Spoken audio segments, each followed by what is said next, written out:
So there's one thing that I remember when we were still at the bus, when you were selling, it stood out for me. Like till this day, when I think of that, I'm like, Portia is this kind person. She has this humility. You were thinking of other people while you are selling, because to you it was a side hustle, but then you viewed it like the other person needs it more than I do, so I'll just let them sell. And but if they are not sold out, then I'm not doing it at all. And that stood out for me till this day. When I think of you, like, I remember that. I remember that because in most cases, people, like when you're in business or you're trying to do something, it doesn't matter like what the other person, but having to think of the next person, like, really stood out for me. And to me it was like, probably it's because of your upbringing, because you used to sell like for living back then when you were still young, and then you understood, good, okay, this person is in need, so let them sell and let them survive and be able to have something to eat. So that was my signature. So okay, the thing is, growing up even till this day, Mina, my grandmother, she sells vegetables. So every afternoon after school, like would come back from school, do whatever that we need to do, and then we'd go around house to house as Tenyisa. So for me, I think the element of being humble, that's where it started, because there is no way you can have pride, but then afternoon you have to go house to house and knock, and so for me, that's where the element, humility started. So that I think that's where I got to feel for someone else, because there is no way whereby you can show compassion if you don't understand where that person is coming from.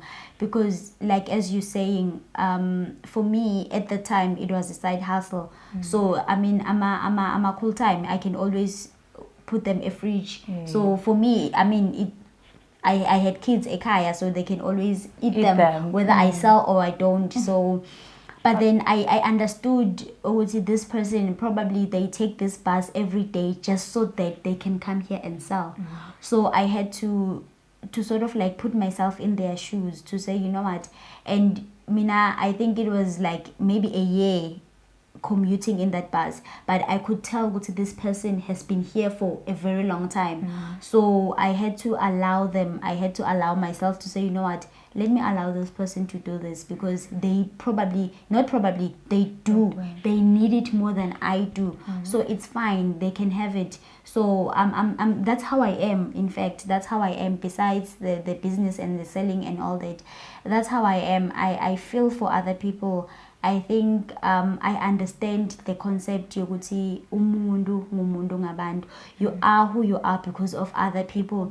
There's a possibility that I might be showing you kindness now, not knowing that few years or months or even days later down the line, I'll need you to do the same to you understand. So other people, they don't have that thing to say, okay, she helped me. When it's time for her to be in need, I'll also help. It's fine. It's okay. Even the Bible says that do good anyways, whether people they repay you or not. But I believe that one day God will touch someone else, a complete stranger. I mean, we all have a story to tell of how you were in a situation and a complete stranger helped you, and later on, maybe for you want maybe that person's numbers to say thank you. That person is nowhere to be found. So sometimes I believe that it's God's way of showing us that, you know what, if you are kind to someone else, He will repay you one way or another, even if that person doesn't directly thank you, but God Himself will make a way of showing you, one day you showed someone compassion, I am repaying you. Because in life, we don't know where we are going to end up. That's what I always tell my daughters, that I might be alive today, I might be taking care of them as much as I am. I try by all means to make sure that they have everything that they need, but then tomorrow is not promised to anyone. So if I show you kindness today, in return you might be the one who's going to show kindness to my kids. It might not be me, because at some point they are going to need jobs, for example, or even if it's not my kids, it's a relative, but for the fact that you know that they are related to me, that fact alone, you are going to feel that compassion. You are going to be compelled to say, you know what, this person knows Portia. Portia at some point in my life, she did 1, 2, 3, and for that I will always be grateful. So you will help. So I'm like that. I'm kind like that. I don't know, but I believe it's God, it's Him. He lives in us. I mean, and even the word says that we need to show love. Yeah. Let's not just talk about love. Let's preach love. Let's be love. And so love that is kind. exactly. So I have no doubt that one day when God decides to call me home, there are people who are going to say, you know what, I am where I am today because Portia did this and that for me, and they are saying things that really I did for them, and not to say go to I'm boasting or anything like that. But in life, really, we need each other. Yeah, we need each other. It could be needing someone doesn't necessarily mean go to it will always be money related. No, the fact that you will connect me to someone else, that connection alone, that help alone, it can take us far in life. So that's the thing that I had in mind. Even like my upbringing, as I said, that's where the element of humility for me came in. Yes, that's where the element of humility for me came in, because I realized that whatever that I have now, someone else, they don't have it. And that's where the hard working part came in, because you'd have to, like, you had that thing to say, okay, I can't go with a bucket full of vegetables and come back without selling even a single. So you'd push yourself to say, you know what, at least even if it's just two, exactly, even if it's just 2 packets of tomatoes, at least there's a 10 rand or a 5 rand that I'm going to say, go, this is how much I sold. So for me, really, that's why I said at first, I don't view my upbringing as though maybe we were disadvantaged or anything like that, because I am as strong as I am right now. I am as responsible as I am right now. When it comes to finances, I don't play like that. If I didn't budget for it, if I didn't budget for it, exactly, if I didn't budget for it, then it's not part of whatever shopping or whatever that I need to do. So I think that's where even financial responsibility started. So as a child, I didn't understand. For me, it was just, okay, it's a way of earning a living. But then there were a lot of values and qualities that were being planted in me. Even now, as I'm saying, before I go shopping, I write everything down. Yes, I know that I might not buy everything according to the list, but the fact that I have a plan, I know when I get to town, this is what I'm going to buy. These are the shops that I'm going to go to. So I don't just roam around, and no, I don't do that. So even financial responsibility, I learned that. So I see that those things are now working for me, and I'm very grateful for my upbringing. I still say even now, I am very, very much grateful for the way that we were brought up. So I can't and I won't exchange that for anything in this world. So I'm very much grateful. Yeah. So when you were doing it back then at the time, like as a kid, you wanted to play. Didn't you have that? I want to go and play. We'd and even then cry. we'd even cry. And at some point, as a kid, you'd wish I just want to run away from home, because afternoon, everyone is back. We want to play. So now we had a lot of games. We would play Bopodlela, Skotela. I don't know the English name for those things, but teens, skipping rope and all those things. So as a kid, you want to just come home and play. But then now you have the responsibility to go out there. In a way, for me, I think we were also being taught how to save, because now I'm going to serve other people. They are not going to walk to the markets to buy. Like I am going to come bring those things to them. You understand? So we were being taught also how to save. So in a way, we were being taught how to be a servant, because now it's hot, number one. Number 2, I had to leave my friends. They are playing, they are doing all the things that a kid does. Exactly. You understand? So I have to leave those things and go be a responsible kid in a way. So for me, I think we were being taught how to be servants. So even now, I'm not problematic when it comes to, like, in the workplace. Even I remember when I was still working, there was never a day whereby maybe I was called to a disciplinary hearing because I failed to take orders or because maybe I was being difficult or anything like that. No. So I think that those values, because I always say that a child is the easiest person to teach anything. You understand? So you can teach them anything. So I am very much grateful because those values right now, they are playing a huge role. Even though at the time I felt like, I even crammed, I had in my social worker. I knew that 0111, I knew it off by heart because for me, I felt like I was denied the opportunity to be a child. I knew that in number I'm a social worker and that child line, whatever, because I thought I was being abused, having to see my friends play and be kids and do whatever. But little did I know that whatever that I was being taught at the time, those things are going to work for me. They are working for me right now. So those are values that you don't sit in class and be taught. No, you don't sit in class and be taught those things. In class, you are taught whatever that the textbook says. But these are life lessons that even now I'm passing down to my kids.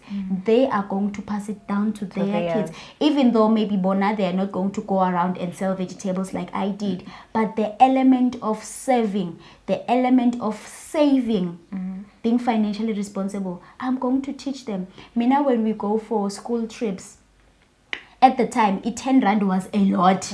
You could buy the whole spa. So I would come back, I would make sure that gule 10 rand, I don't spend everything. At least 3 rand or 5 rand, I come back home with, I'm going to carry that money as a lunchbox, whatever. So that's where I learned financial responsibility. And I thank my parents, I thank them for that because those are things that you don't sit down in class and be taught. Yes, you don't. So sometimes when we go through life experiences, you feel like maybe you're being abused or you feel like you're being underprivileged or anything like that. But at a later stage, you will understand why you had to go through the things that you went through. Other things you don't understand them while they are happening. To exactly. you. But at a later stage, yes, then your eyes, they now open to say, you know what, if it wasn't for that experience, I wouldn't be here. When it happens, yes, it's painful because you don't understand, you don't know why it's happening. But as I'm sitting right now and as I recall, I know that if it wasn't for those experiences, I wouldn't be where I am today. I wouldn't know what it means not to have. I wouldn't know what it means to share. Growing up, Ekaya, we were a lot because my uncles were there, my aunts were there, the grandchildren were there. So we had to share. If you find a loaf of bread, you can't eat as if everyone has eaten. You need to eat and remember that there are other 3-4 more people that still need to eat. So the element of sharing is caring, as they say. I learned those things. So sometimes when growing up, not sometimes, most of the time when growing up, you don't understand why certain things are happening. But as you get older and older, as you grow older, as life teaches you some of the things, as you go to school, varsity, wherever, you learn and you start living those things that were taught, that were passed down to you as you were growing up. Now I'm passing down these things to my kids. I sit them down and I tell them, you need to learn to share, because chances are I won't always have money to buy things for the two of you. So I'll just buy one thing, you share. You refuse to share, I take it. They know. I tell them, if you refuse to share, then I'm not going to buy it anymore, because now you're fighting. But I'm trying to teach them that they won't always have everything that they need, because at some point I have to prioritize. So I can't just keep buying things that are useless. No, I need to buy things that I know that these things are going to help them. So that's where the element of sharing is caring comes in. Even my youngest, she always reminds me, Mama Isha, sharing is caring. Then I say, yes, sharing is caring. That's how it is. I remember when you started selling, you also say that I gave some to my daughter so that if she wants to sell, she'll sell as well. That one, she sells everything. Hey? She would even tell me that some of the things that I pack inside her lunchbox, she will tell me, Mama, I have if I friend. And then I'll be like, okay, no, but when you left here, you had E2 rand, then where are you getting this extra 3 rand? She's like, no, I sold those muffins that. So already that business element, it's in It's in her. her, Though yeah. it's not yet cultivated, though it's not yet, but I know that it's in her. Then she knows, good, okay, if I don't need anything, let me sell it and sell get it. an extra. But she will even tell me, when you go to town, buy me snacks, buy me stock sweets or whatever I want to. So that selling thing, really, I believe, Guti, it's from generation to generation. I mean, even my mother, when she was still working as Kahane, there's this other place before, I think it's before, it's after Nelspruit on N4. So she used to stay there. So that area, it's rich in amakandami, we call it amakandami. So every time she comes home, she'll come back with a bag of those things. We'd sell them. So that selling value, it's there in the yes. So it's there in the family. So for me, this is not new. It's just that I had to take that leap of faith to say, I'm going to do this. Whether it was passed down, because something can be passed down, but it's up to you as to what do you do with what has been passed down to you. You understand? So I had to take that leap of faith and say, you know what, I'm going to do this. And I'm very much grateful, because already I can see the elements in my kids. I can see that thing is already there. So for me, it's just to water the seed, because it's already there. So yeah, childhood, man, it's very important. So enjoy your childhood as much as you can, because these things, they are going to help you at a later stage. You understand? So yeah, that's how important childhood is. What is it that you would say? I think, but then you've mentioned a lot of things. But what is it that you'd say to someone who's viewing, who's just facing like situations that are hard and all that, going through a lot and stuff? Like, what would you say to her? What will be your word or your encouragement to that person? Okay, Mina, I had my firstborn when I was doing my second year, so I can say that I became a teenage mom. It's not easy. It's the hardest thing that I had to go through, because now I am 20, I'm in university, I'm far away from home. I have to focus on my schoolwork. There's a child on the way. So I had to, some people may say I had to man up. I had to woman up. So I had to encourage myself and say, you know what, yes, this happened, but then I'm not going to disappoint myself twice. My child is a blessing. My kids are a blessing. Children are a blessing. But the way in which the situation happened, I wish it was different, because growing up, we all have a plan for our lives, that okay, when I get to 25, I want to have this. When I get, you understand? So the picture that I had in mind, I planned to have kids when I was working, married and all that, but then God had a different plan. So to someone that's watching, or you are a parent, your child is of age, she's pregnant, maybe she's still in high school, don't chase them. Don't chase them and say, go stay with your boyfriend. Don't. Sit them down, make them realize, yes, at some point they were going to have a kid, but then the age and the way in which it happened, because when you are still in high school, our parents, they expect us to focus on our schoolwork. There's no parent that's prepared to raise a teenage child. You are never prepared to do that, because when your teenager is at school, you expect them to focus on their schoolwork. So for me, it was not easy, but then with the support that I had from at home, from my family, from my friends, it made the load a bit easier. But then my advice is, you have a dream, you have dreams, in fact. So having a child shouldn't derail you from those dreams. So as much as a child is a blessing, it will cost you physically, it will cost you emotionally, because I always say that when you're planning to have a baby, don't just plan financially, you need to plan emotionally, because now 12 a.m. that child is going to wake up and start crying. You don't know what's wrong with them. Emotionally it's draining, physically it's draining. So you need to be strong. You need to be very strong. But I thank God, because some of the strength that I have right now, I drew it from my daughter, because I told myself that she can't afford to see me fail. That was the one thing that kept me going. And to my surprise, the year that I had my baby, my results were outstanding. Wow. They were outstanding, because I told myself that, you know what, my parents are already disappointed that they sent me to varsity. Now I'm pregnant, and but I continued with my education. I didn't stop. I continued. So my advice is, never let go of your dreams, no matter how much you feel that you have lost control, you have lost track. You can still come back. You can still come back, and don't let go of those dreams. I know that some of your friends, they might move away from you, because now if I call you and say, okay, let's go hang out, your child will come first. You'll be like, ish guys, I can't, because Untando is not well. So now your friends will be like, I when I saw Bora and all those things.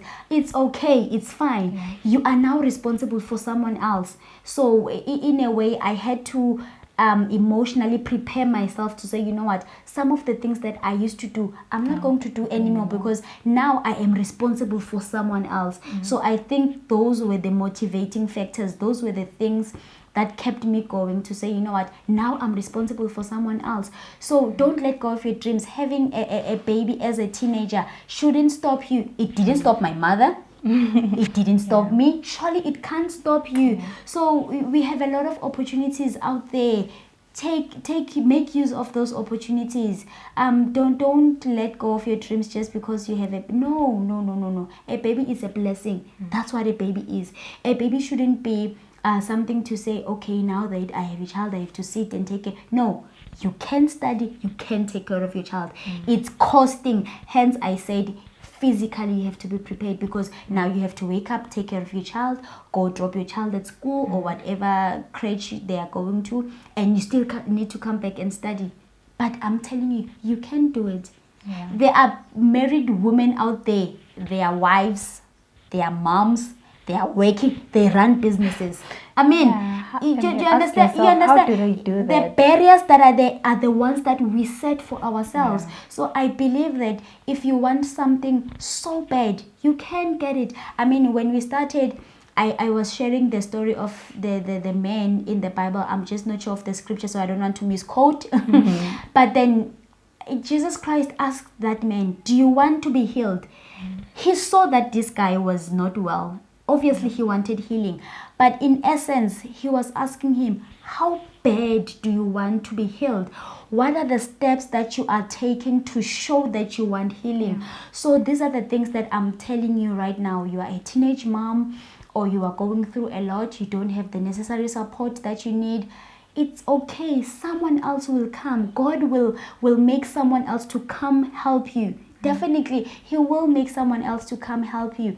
It might be a friend, it might be a relative, it might be a neighbor, or it might be a total stranger. But don't stop. That's the thing. Just don't stop. Because God can't, even a dog doesn't bark at a car that's just standing. It barks at a car that's moving. Move. He will help you. He will give you all the things that you need as you are moving. So guys, don't stop. Don't. I hate someone who has excuses for everything. I don't like a person that's always making excuses. I don't like a person that's always making excuses, because as disadvantaged as you are, there's someone who's worse off. Do you understand? If you think, okay, I don't have exactly, you think, okay, I am a teenage mom. At least you have support. At least you have a roof over your head. There's a teenage mom who was raped, who doesn't know the father. They are on the streets. But every day they have that dream to say, you know what, the moment I get out of the streets, I'm going to do this and that and that. And you can tell, because they are doing things, they are taking steps, they are taking those leaps of faith to get to where they want to be. Do you understand? So excuses, no. The thing that I'm taking out now is that have faith. Yes. Like, have faith. God is going to look at that faith. Just have Exactly. faith. He healed that man because he had faith. So have faith. Exactly. Yeah. I'll give you a few words, maybe 2 or 3. So you'll make a sentence out of it. Okay. The first word is impact. What impact are you having on those that are around you? Okay. And then the second one, let me give you love. Love gives us hope. Okay.